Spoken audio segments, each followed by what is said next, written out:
Salut à tous, bienvenue dans cette nouvelle vidéo, c'est BCRU. Aujourd'hui nous allons parler des AirPods Max. Ils m'ont été prêtés il y a une semaine par Alain Zara et dans cette vidéo je vais vous expliquer mon ressenti après une semaine d'utilisation.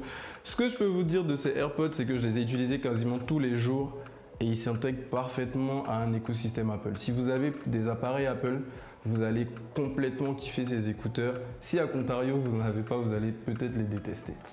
Lorsque vous allez déballer vos AirPods, si vous les achetez, la chose que vous allez le plus kiffer, c'est la connectivité en fait. Tous les produits Apple qui sont interconnectés d'une façon très bonne en fait, qui fait que lorsqu'on le déballe, lorsqu'on l'enlève de son carton, on l'enlève de son étui, il se connecte automatiquement à l'iPhone qui est juste à côté. Et en fait, grâce au iCloud, il va pouvoir se connecter à tous vos devices. Si par exemple vous êtes sur un iPhone et que vous écoutez de la musique, que vous déposez votre iPhone, que vous passez sur votre MacBook, la musique, le casque va se connecter directement au MacBook. Donc en fait, il y a une sorte de... Comment on dit ça même en français? Je ne saurais pas dire en anglais, c'est genre plug and play.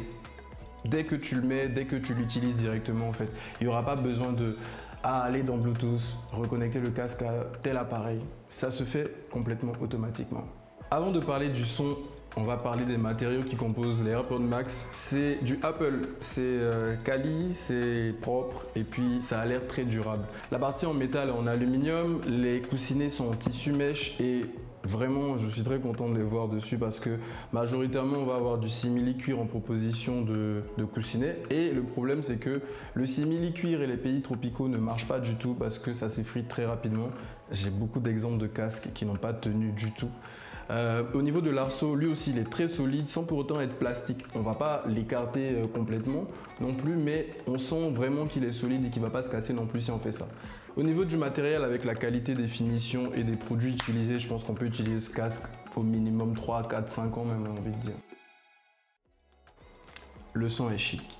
On a un feeling vraiment différent lorsqu'on met le casque sur les oreilles et qu'on écoute la musique parce que le son est très juste en fait. On va avoir un niveau de voix, de basse, d'aigu très harmonieux qui fait en sorte que on n'a jamais l'impression que quelque chose dépasse. En tout cas de mon ressenti, et une chose que je dois dire tout de suite, c'est que la musique c'est très personnel. On peut avoir des goûts différents ou des impressions différentes, mais je pense que globalement, je pense que la majorité des gens vont vraiment beaucoup aimer le son qui sort de ce casque. Les basses sont là, les aigus sont là, les voix, c'est vraiment le truc qui m'a le plus plu.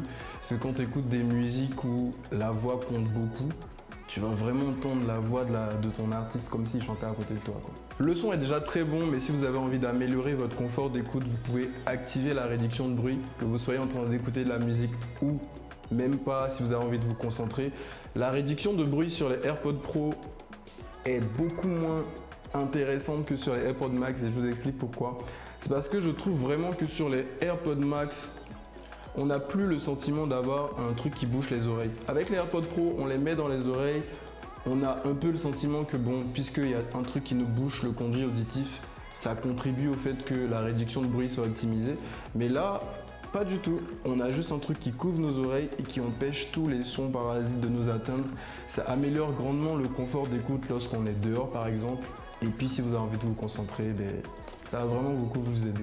Une autre fonctionnalité dont il faut absolument parler, c'est l'audio spatialisé. C'est le fait d'avoir le son en 360. Si vous êtes en train de regarder un film par exemple et que la personne qui parle est à gauche, vous allez sentir que le son vient de la gauche comme si il vous parlait en face en fait. Ça va plus être un son plat juste parce que vous êtes en train de regarder une image. Le gros problème, c'est qu'on ne peut pas l'éteindre ce casque. Si vous avez fini de l'utiliser, que vous n'en avez rien à faire, vous êtes obligé de le mettre dans cette housse pour qu'il s'éteigne. Si vous le déposez comme ça, il va être juste en veille. Si vous le posez là, il va être juste en veille. Et le problème avec ça, c'est qu'il ne va pas complètement s'éteindre, donc il va continuer d'utiliser de la batterie. Et donc, vous pouvez utiliser votre casque chargé au maximum pendant 20 minutes, 30 minutes le matin, pas de problème. Il sera peut-être même à 80% à la fin de votre utilisation. Vous le posez, vous revenez, il est à 30%. Ça, c'est un gros problème, je trouve. Par contre, je sais que Apple va sortir bientôt un firmware, un logiciel une mise à jour pardon, qui va corriger le problème et qui va faire en sorte que bon, ça s'éteigne beaucoup plus facilement et conserve plus de batterie. Voilà mon ressenti après une semaine d'utilisation sur ce casque. Moi j'ai beaucoup aimé l'utiliser, j'aimerais même bien le garder, mais pas l'acheter parce que je trouve qu'il coûte un peu plus cher que beaucoup d'autres casques qui feraient aussi bien. mais la différence de prix est justifiée en fait. Ça va vous permettre de pas avoir de problème de Bluetooth. Je cherche le casque, je dois connecter, tout ça c'est fini. Vous mettez le casque sur votre tête et vous vivez votre vie. Je viens de vanter la réduction de bruit des AirPods Max, mais si jamais vous avez moins de budget et que vous voulez avoir une tout aussi bonne réduction de bruit, je vous conseille les Sony MDR1000X, peu importe la série, hein, du Mark 1 au Mark 4 qui est sorti il n'y a pas longtemps. La réduction de bruit sur les Sony est très bonne. Je pense aussi bonne, sinon meilleure que sur les AirPods Max. Donc ce casque est fait pour les puristes d'Apple. Si vous avez déjà plein d'appareils Apple et que vous avez les moyens de l'acheter, moi je vous conseille largement de l'acheter, hein. Il va vraiment faire le taf, vous allez vraiment le kiffer. Et puis la mise à jour logicielle va pallier le seul problème que j'ai trouvé qui était la batterie. Donc voilà, j'espère que cette vidéo vous a plu. N'hésitez pas à vous abonner et puis à liker la page et la vidéo. Et puis on se dit à très bientôt. Si vous avez des questions, on se retrouve en commentaire. Ciao!